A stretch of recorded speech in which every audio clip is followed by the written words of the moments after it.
por tudo que eu estudei até hoje a respeito desse processo, vamos chamar, de maneira geral, um processo revolucionário aí,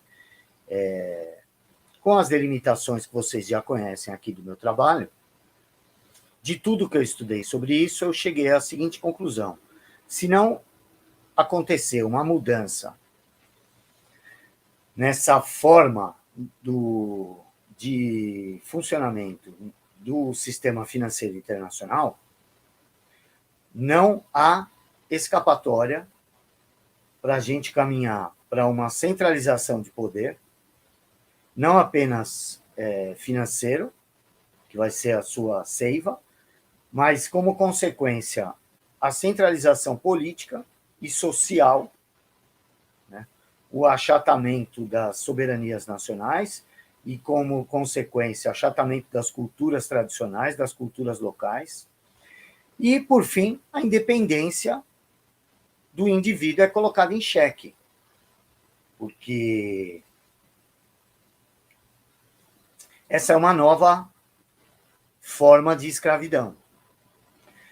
Eu sei que o primeiro comentário que as pessoas costumam dizer quando a gente abre uma conversa como essa, uma conversa que, quanto mais especializado na área a pessoa menos ela quer falar sobre esse assunto. Vocês já repararam? Quanto mais, parece uma areia movediça. Quanto mais a pessoa se torna estudiosa de economia, menos ela quer colocar essas questões em xeque, como se ela já tivesse, com o estudo, assimilado isso como algo que já existe e não tem como mudar, então a gente nem reflete mais sobre o seu funcionamento, né? Como se ele se tornasse um imperativo categórico e inquestionável. E essa questão,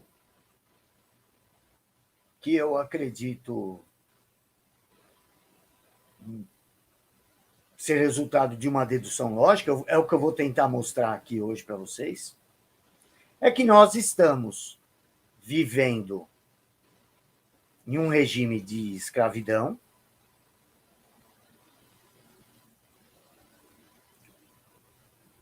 e que está em seu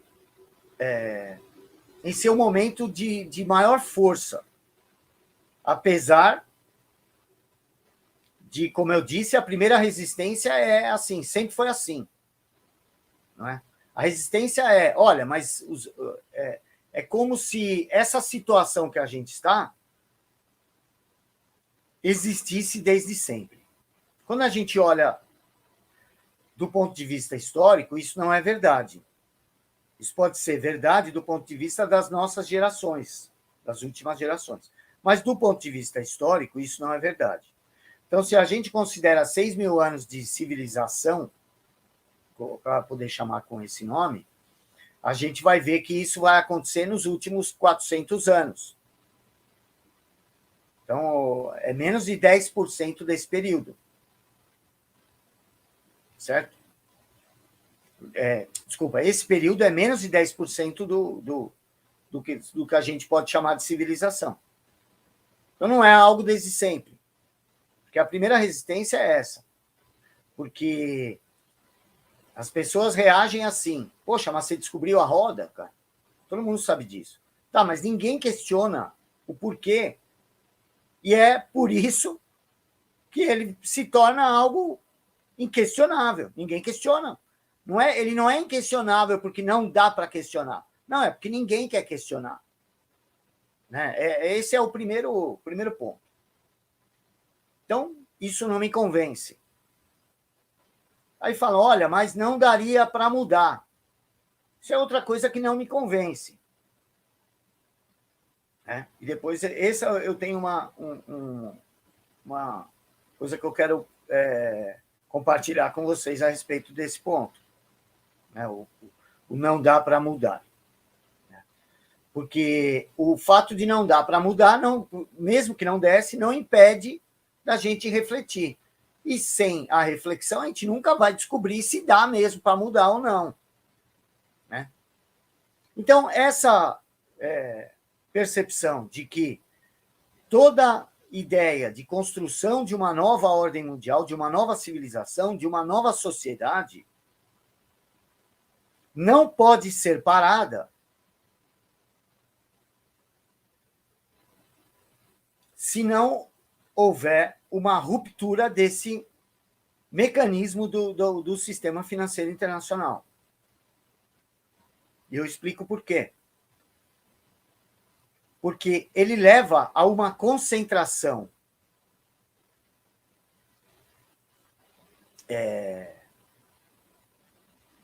óbvia. E como leva a concentração de poder, vai levar a uma centralização de poder e a tendência final é que esse poder controle o mundo inteiro. É uma dedução. E agora eu vou falar por quê que ele é uma óbvia ferramenta de concentração de poder inicialmente financeiro e das suas consequências o poder político também. Opa, 525 pessoas, muito obrigado. Então vamos lá. Existem dois fatores que alimentam essa minha dedução. O primeiro deles é o dinheiro hoje não tem mais lastro. Né? O dinheiro originalmente era um papel pintado que representava alguma riqueza que estava dentro de um cofre ou em algum lugar. Exatamente como uma escritura para um imóvel. Né? O papel não é o imóvel, mas ele representa a sua posse do imóvel. O dinheiro obedecia essa mesma regra. O papel obedecia essa mesma regra. Papel pintado, que a hora que você quisesse, você ia acessar aquilo lá. De forma ilegal, é importante lembrar isso, os primeiros banqueiros começam a emprestar esse dinheiro sem tê-lo no cofre. Por exemplo, alguém levava lá uma barra de ouro que representava X dinheiros, ele pegava aquele papel que era o recibo, a escritura daquele dinheiro. O banco cobrava algum serviço por isso e pagava a ele um rendimento, porque ele ia pegar, com base naquela mesma barra de ouro, ele empresta para outro. E isso começou a se multiplicar. Era praticamente todos os primeiros banqueiros, que banqueiro era a deriva da palavra banco, na verdade é a palavra banca, né? Que é onde as pessoas trocavam, onde tinham as pessoas que trocavam moedas, emprestavam dinheiro, eram uma espécie de cambistas e agiotas ao mesmo tempo. E como normalmente isso ficava em cidades onde existia um grande fluxo de comerciantes, isso funcionava tanto de uma forma como outra, tanto como uma agência de câmbio, como um banco onde ele podia, com a proliferação dessas casas bancárias, surgiram as redes, principalmente no início eram familiares.